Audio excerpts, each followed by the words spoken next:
let me look into this. So recently on Sunday, his name is Nemiso Ruben Oseguero Cervantes, aka El Mencho. I'm just gonna call him El Mencho because his name is very long. I don't got time for all that, okay?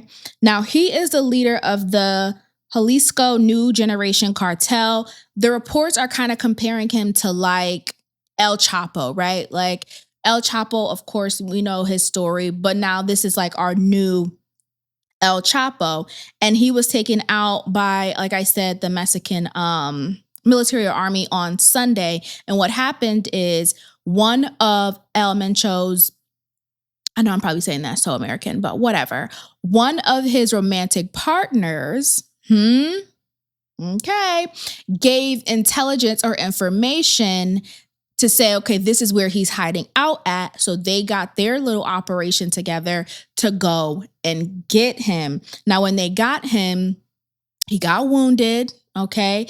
And they put him on a flight to take him back to Mexico City. And when they took him back to Mexico City, in that transition, he had died.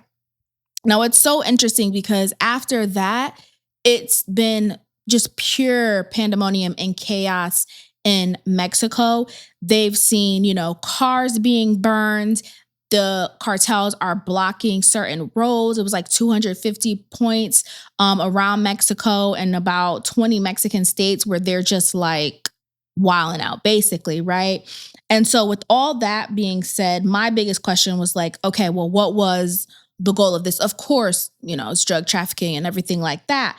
But, AP News was reporting that they did this also to kind of be in favor of Trump because Trump was looking to, and we'll discuss more, do these tariffs. And then he was saying that he would unilaterally decide to send, the military in if they couldn't stand on business with the Mexican cartels. They're like, look, they're running amok. They're drugs. And I think he was like really big. El Mencho was like really big in fentanyl. So they're like, look, this fentanyl is wreaking havoc over here in the States. Y'all need to get it together or I'm going to do X, Y, and Z.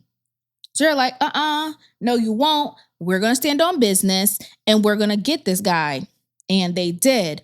So in that, they were able to seize rocket launchers, which insane. They're saying these rocket launchers could take planes down.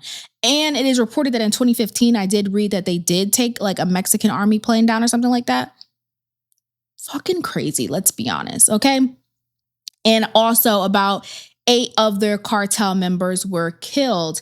So just craziness all over the board and all of the, chaos that ensued after the Mexican government did close several schools in different Mexican states, probably where they saw a high just madness. They were like, okay, like let's, have people stay home. People weren't in the streets. They were just like shutting it down. Like, we don't want to be seen. We don't want no part of this. And so it's kind of crazy in Mexico right now. So their biggest concern is who's going to take over? Who's going to come in their place? Are they going to push someone up in the ranks to take over? Or are they going to bring someone in from the outside and, take over this drug operation?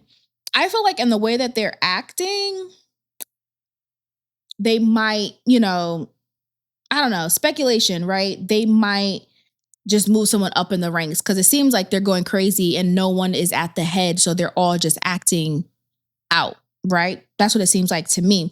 Their other biggest concern is that they're going to do a full-on attack against the government. And I think that's what we're seeing. It was also, as I was looking into this, I go to another site and then there's breaking news that about 25 Mexican National Guards were killed in an attack. So I think they're at the point of full-on attack against the Mexican government. So I definitely think that's something to, be aware of. We've seen, there was also what was his name? The other drug dealer that Trump went and took out. I forgot not took out, but, brought him over to America. I forgot his name, but you guys remember. They also got the Olympian who was down there selling drugs. What was his name? El Mayo or something like that. They also got him. So, I mean, they're trying to do their thing and their due diligence and clean up Mexico. But I just feel like, I don't know. I feel like it's going to get messy before it gets better because Mexico's a hell of a place for drugs. You know what I mean? I will say, hold on, let me say this. If you are thinking about going to Mexico in the next few months, especially, it's about to be springtime. If you're in the East Coast, it just snowed. It's probably still snowing. You want to get out of the snow, go somewhere hot. Let's avoid Mexico though. Yeah, let's avoid Mexico. Let's think maybe Puerto Rico. Let's think DR if you want to do like a quick trip. Shit, even I was gonna say even go to Florida, but yeah, we might avoid Florida too. Let's just avoid Mexico. Call up the airline, call up, your travel agent, whoever, Delta, Southwest, whoever. Just call them up and see if you can switch some things around. I don't think Mexico's a place we want to be going in the next few months. I just don't. I don't think that's where we need to be. So if you had a flight to Tulum, Cancun, go ahead and get that changed. Don't say I didn't warn you. Go ahead and get that flight changed because this is not where you want to be. And with that